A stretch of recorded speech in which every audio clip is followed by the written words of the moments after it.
जाग उठा शैतान। एपिसोड 1 साल 1900। रहजगढ़। काल्पनिक घटना का नाम रहजगढ़ 300-350 की आबादी वाला एक गांव है। गांव के लोगों के घर मिट्टी के बने होते हैं। गांव में आने जाने का एकमात्र साधन कच्ची सड़क है, जो बरसात के दिनों में पूरी तरह से कीचड़ में तब्दील हो जाता है। फिर गांव से बाहर आने जाने का एक ही रास्ता है, वो है नदी के रास्ते नाव से जाना।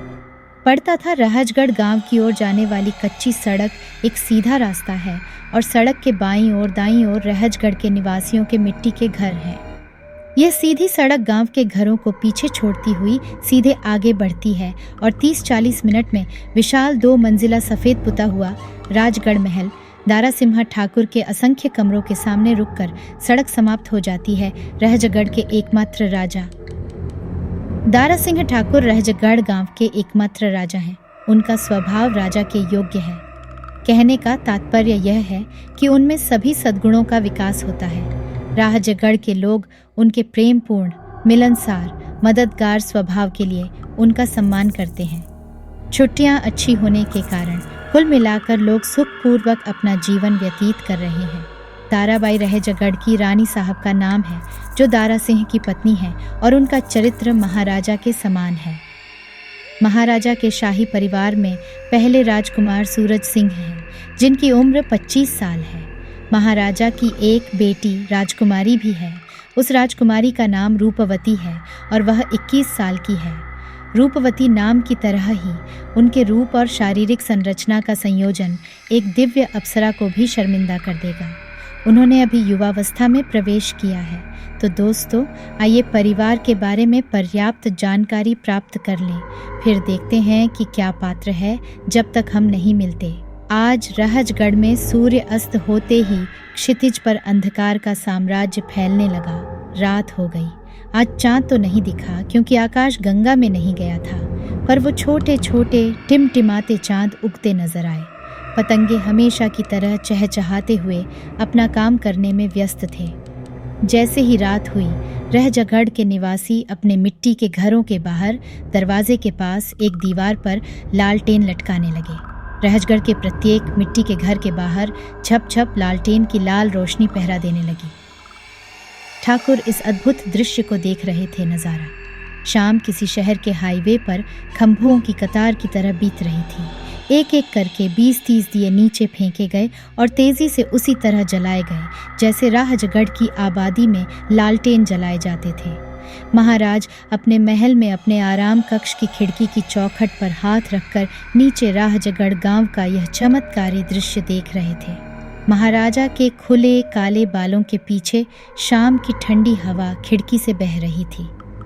महाराज के पीछे वाले कमरे में एक बड़ा बिस्तर था। बिस्तर के बगल में एक गोल मेज थी। उस मेज पर एक गोल कटोरे में सेब, अंगूर, अमरूद और केले जैसे विभिन्न फल रखे थे।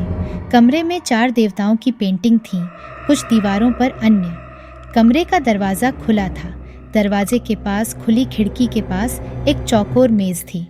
उस मेज पर महाराज का मुकुट और तलवार रखी हुई थी। महाराज खिड़की के सामने अकेले खड़े रहजगढ़ गांव की कच्ची सड़क को उत्सुकता से देख रहे थे। उसी खुले दरवाजे से एक काली आकृति महाराज की ओर चली। 10-12 कदम चलने के बाद महाराज के निकट आते ही उस आकृति ने अपना हाथ उनके कंधे पर रख दिया। इस प्रकार महाराज ने पीछे मुड़कर देखा। महारानी। इतना कहकर महाराज फिर खिड़की से कीचड़ भरी सड़क देखने लगे। जो व्यक्ति महाराजा के पीछे के दरवाजे से होकर गुजर रहा था, वह महाराजा की धार्मिक पत्नी और रहजगढ़ गांव की महारानी ताराबाई थी। हाँ महाराज, हमने अपने एक सेवक के माध्यम से आपको भोजन ग्रहण करने का संदेश भेजा था, परंतु आप नहीं आए, इसलिए मैं यहाँ चला आया। महारानी के इस वाक्य पर भी महाराज खिड़की से सीधे सामने की ओर देख रहे थे। महारानी ताराबाई ने फिर कहा, चलो देखते हैं और खाते हैं। ताराबाई ने अपनी सज़ा पूरी की। महारानी ताराबाई, मैंने कल आपको बताया था कि 3 सप्ताह पहले हमारे एक दूर के अंग्रेज सरकारी मित्र के बेटे की शादी हुई थी, लेकिन उस शादी में आमंत्रित होने के बावजूद हम शामिल नहीं हो सके। इस वजह से वे थोड़ा नाराज हैं हम, इसलिए मैंने उनके बेटे और बहू को हमारे साथ रात्रि भोज के लिए आमंत्रित किया है। महाराज ने अपने पीछे खिड़की में खड़े होकर कहा। फिर महारानी ने उनके वाक्य पर कहा, महाराज, आप कुछ चिंतित लग रहे हैं। एम। ताराबाई ने कुछ देर इंतजार करने के बाद जारी रखा, क्या कुछ हुआ है? एम। ताराबाई के इस वाक्य पर महाराज ने गंभीर भाव से सिर हिलाया और कुछ देर रुककर बोले, हाँ महारानी, हमें उन दोनों नवविवाहितों की चिंता है। महाराज ने चिंतित होकर कहा, लेकिन क्यों महाराज? एम। ताराबाई ने बिना समझे कहा।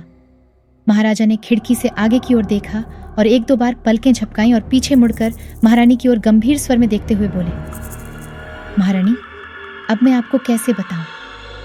महाराज ने एक नज़र महारानी पर डाली, फिर अगली नज़र में उन्होंने उनके चेहरे से नज़रें हटा ली।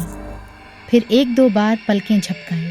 उन्होंने फिर आगे देखते हुए कहा, हमारे रहजगढ़ गांव के गेट पर कुछ दिनों से शाम से लेकर सुबह तक कुछ अजीब आकृतियां दिखाई दे रही हैं। गेट की सुरक्षा कर रहे सैनिकों को गांव में राहगीरों द्वारा देखी गई कुछ अजीब आकृतियां दिखाई दे रही हैं। महाराज बातें कर रहे थे और एक बात दूसरे को बता रहे थे और रानी बड़े ध्यान से उनकी बातें सुन रही थी। तो आधे गांव वालों का कहना है कि गेट पर अंधेरे में कोई इंसान जैसी आकृति खड़ी रहती थी।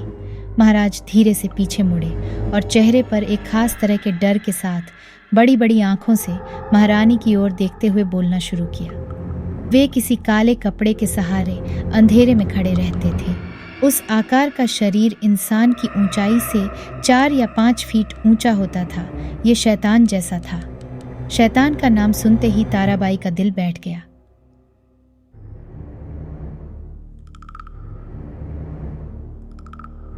जाग उठा शैतान का दूसरा भाग ज़रूर सुने और यह कहानी आपको कैसी लगी कमेंट करके ज़रूर बताइए। धन्यवाद।